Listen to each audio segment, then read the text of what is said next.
আসসালামু আলাইকুম। কুকিং হাউজে সবাইকে স্বাগতম জানাচ্ছি। খুবই মজাদার একটি রেসিপি নিয়ে চলে এসেছি।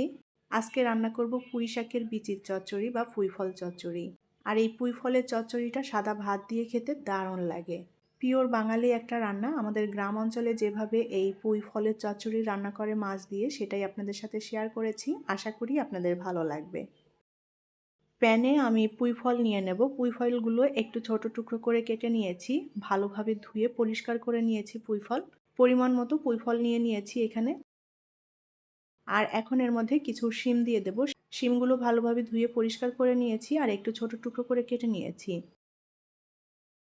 আর দিয়ে দেব ছোট সাইজের 2টা আলু। আলুগুলোও কেটে নিয়েছি একটু পাতলা করে।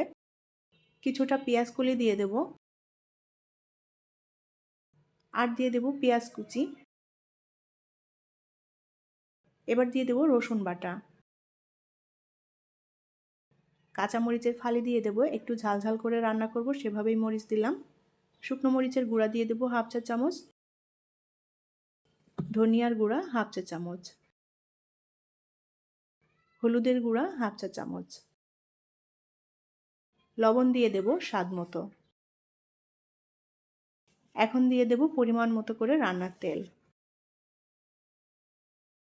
খুব ভালোভাবে নেড়েচেড়ে সব কিছু একসাথে মিলিয়ে নেব। চচ্চড়ি রান্না করব, তাই সব কিছু একত্রে আগেই মেখে নিচ্ছি। আর এভাবে হাতে মেখে নিয়ে তারপরে রান্না করলে খেতে খুবই টেস্টি হয়। হাত দিয়েই মেখে নিতে হবে, তো আমার হাতটা একটু কেটে গিয়েছে, যার কারণে আমি একটা স্প্যাচুলা দিয়ে খুব ভালোভাবে নেড়েচেড়ে নিচ্ছি। সব কিছু মিলিয়ে নিয়েছি একত্রে।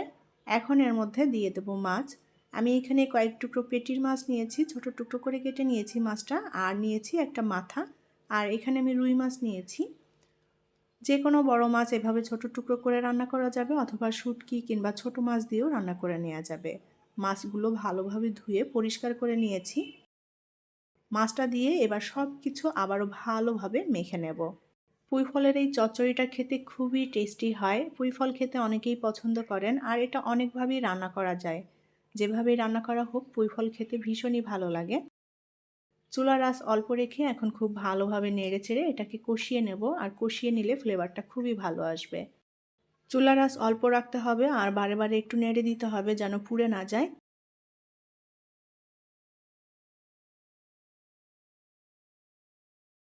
সুন্দর করে নেড়েচেড়ে আমি কষিয়ে নিয়েছি। এখন এর মধ্যে পরিমাণ মতো করে পানি দিয়ে দেব সেদ্ধ হওয়ার জন্য। এখানে কোনো ঝোল থাকবে না, আমি পানিটা সেভাবেই দিয়ে দিয়েছি। যে পানিটা দিলাম এই পানিটা সম্পূর্ণ আমি টানিয়ে নেব। চচ্চড়িটা একদম শুকনো মাখো মাখো হবে। আর পুঁই ফলের এই মাখো মাখো চচ্চড়িটা খেতেই বেশি মজার হয়। পানিটা প্রায় টেনে এসেছে। এখন উল্টাপাল্টা করে একটু নেড়ে দেব উপর নিচ করে, যাতে সুন্দর মতো সেদ্ধ হয়ে যায় সব কিছু। চচ্চড়ি রান্নাটা প্রায় হয়ে এসেছে, পানিটাও টানিয়ে নিয়েছি। উল্টাপাল্টা করে নেড়ে দেব যেন চচ্চড়িটা মাখো মাখো হয়ে যায়। এখন এর মধ্যে দিয়ে দেব ধনেপাতা কুচি। আবারও ভালোভাবে নেড়ে চেড়ে মিলিয়ে নেব।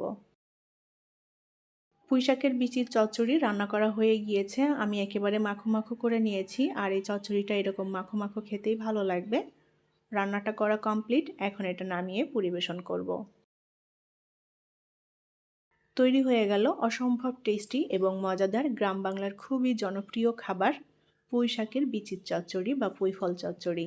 এই পুঁই ফল চচ্চড়িটা সাদা ভাত দিয়ে জাস্ট অসাধারণ খেতে।